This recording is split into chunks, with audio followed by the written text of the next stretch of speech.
दोस्तों, हमारी ये धरती हर जगह एक जैसी नहीं है। यहाँ कई स्थानों पर घने जंगल है जो पेड़ों से भरे हुए हैं, तो कई स्थान रेगिस्तान के रूप में निर्जन भी है, जहाँ कुछ एक कैक्टस जैसे कटीले पौधों के अतिरिक्त और कुछ आपको नहीं मिलेगा।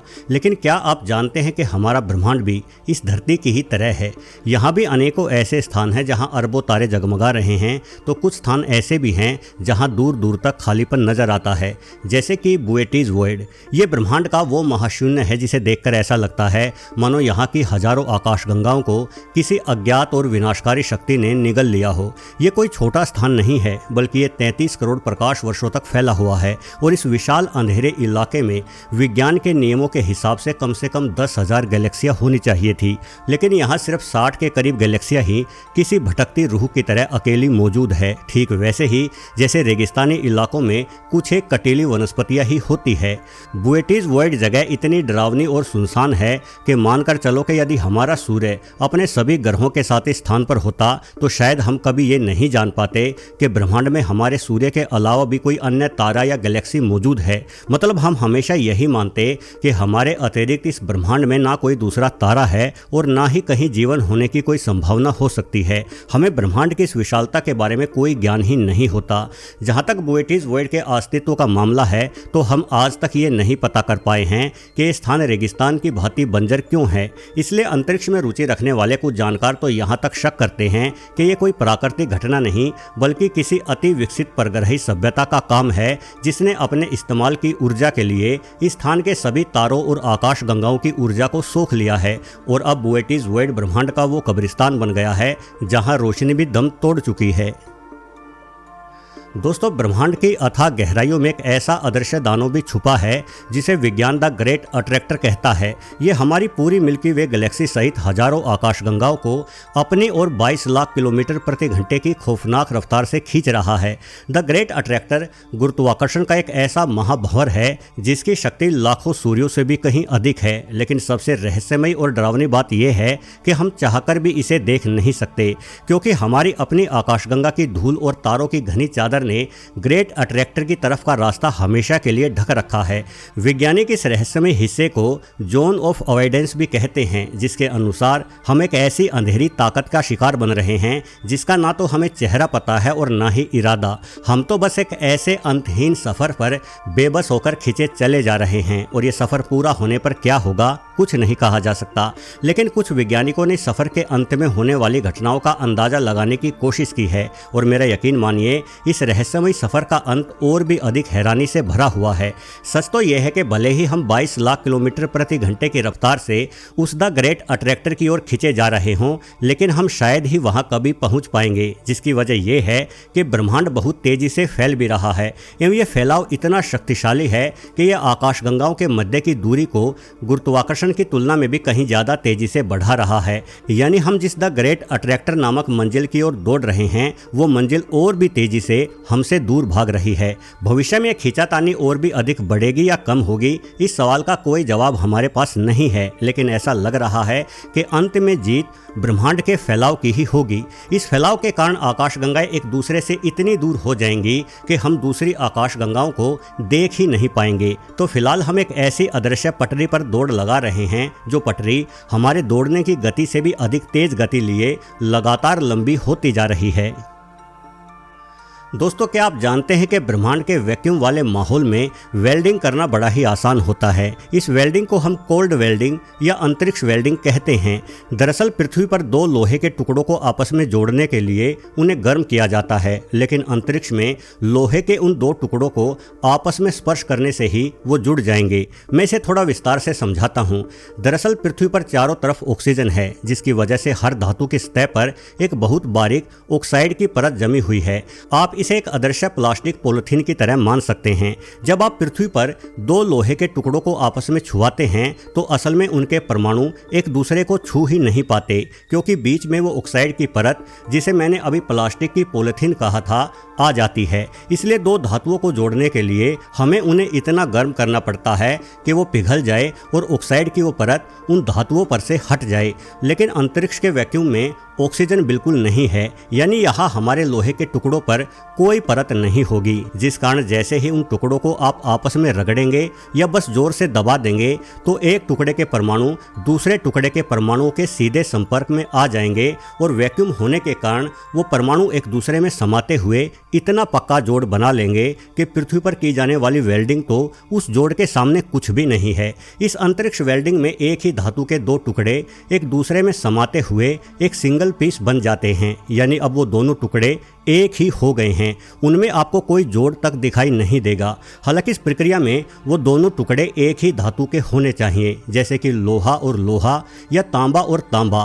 वैसे अलग अलग धातु भी जुड़ सकती हैं, लेकिन वो जोड़ उतना बेहतर नहीं रहता। अब आप सोच रहे होंगे कि जब हम अंतरिक्ष में जाते हैं तो हमारे अंतरिक्ष यान के सारे उपकरण आपस में क्यों नहीं जुड़ जाते। दरअसल अंतरिक्ष मशीनों में ये अंतरिक्ष वेल्डिंग एक बहुत बड़ा सिरदर्द है। वर्ष 1990 के दशक में नासा का गैलीलियो स्पेसक्राफ्ट जब बृहस्पति ग्रह की तरफ जा रहा था तो उसका एक बड़ा एंटीना नहीं खुला। बाद में पता चला कि उसके एंटीना के कुछ पुर्जे अंतरिक्ष वेल्डिंग का ही शिकार हो गए थे, जिसकी वजह से करोड़ों डॉलर का मिशन खतरे में पड़ गया था। यही वजह है कि इस वेल्डिंग से बचने के लिए अंतरिक्ष यान में इस्तेमाल होने वाले पुर्जों पर एक खास तरह की कोटिंग की जाती है और इसी कोटिंग की वजह से दो अलग अलग वस्तुओं के परमाणु एक दूसरे के संपर्क में नहीं आ पाते और वो जुड़ भी नहीं पाते। दोस्तों, अब एक और रोचक किंतु डरावनी जानकारी ले लीजिए जो कि रॉक प्लैनेट्स को लेकर है। इन्हें अनाथ ग्रह भी कह दिया जाता है क्योंकि ये ब्रह्मांड के अंतहीन सन्नाटे में शापित मुसाफिरों की तरह भटक रहे हैं, मानो घर के किसी नालायक बच्चे को उसके माँ बाप ने लात मारकर बाहर निकाल दिया हो।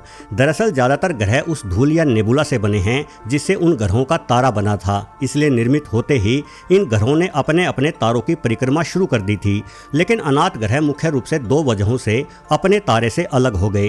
पहली और सबसे आम वजह गुरुत्वाकर्षण बल की उथल पुथल है, जिसमें सौरमंडल के बनते समय दो विशाल ग्रहों की आपसी खींचातान या पास से गुजरने वाले किसी दूसरे तारे के भारी गुरुत्वाकर्षण के कारण किसी ग्रह को इतना जोर का झटका लगा कि वो छिटककर अपनी कक्षा से बाहर आ गया और किसी एक दिशा में लगातार बढ़ने लगा। अनाथ ग्रह बनने की दूसरी वजह यह है कि कुछ ग्रह किसी तारे के साथ नहीं बनते, बल्कि वे अंतरिक्ष में मौजूद गैस और धूल के बादलों से सीधे तौर पर स्वतंत्र रूप से पैदा होते हैं। मतलब उनके पास इतनी सामग्री नहीं होती कि वो तारा बन सके, इसलिए वो ग्रह बनकर रह जाते हैं और अकेले मुसाफिर की तरह ब्रह्मांड में भटकते रहते हैं। कुल मिलाकर ये अनाथ ग्रह बिना किसी सूरज के कड़कड़ाती ठंड और अनंत काल के घने अंधेरे में डूबे हुए भटक रहे हैं। इन पर ना कभी सवेरा होता है और ना ही यहाँ कभी जीवन की कोई उम्मीद पनप सकती है। अनाथ ग्रहों का तापमान इतना कम होता है कि इन पर हवा भी जमकर पत्थर बन जाती है। चलो ये तो कोई बात नहीं, लेकिन ये अनाथ ग्रह होते बड़े ही खतरनाक हैं। इन्हें हम तब तक नहीं देख सकते जब तक कि किसी तारे की रोशनी इन पर ना पड़े। ऐसे में ये अदृश्य भटकते शैतान कब हमारे सौरमंडल में दाखिल हो जाए कुछ नहीं कहा जा सकता। हमारी मिल्की वे गैलेक्सी में ऐसे अरबों अनाथ ग्रह मौजूद हो सकते हैं और अतीत में पृथ्वी से एक ऐसा ग्रह भी टकरा चुका है जिसने पृथ्वी को दो हिस्सों में तोड़ डाला था। एक हिस्से पर हम रहते हैं और दूसरा हिस्सा हमारे चंद्रमा के तौर पर आप रात के आसमान में देख सकते हैं, बशर्ते आप दिल्ली जैसे किसी भीषण प्रदूषण वाले स्थान पर ना रहते हों जहां चांद सितारे तो छोड़ ही दीजिए, आजकल सूर्य भी कभी कभार ही नजर आता है। आने वाले भविष्य में भी ऐसा कोई अनाथ ग्रह हमारी धरती की ओर आ सकता है। हमें उसका तब तक कोई पता नहीं चलेगा जब तक वो हमारे दरवाजे पर दस्तक ना दे दे, और एक बार उसने दरवाजा खटखटा दिया तो फिर पता चलने का कोई फायदा भी नहीं रहेगा, क्योंकि फिर तो समझ लेना कि साक्षात यमराज जी अपने भैंसे सहित दर्शन देने वाले हैं।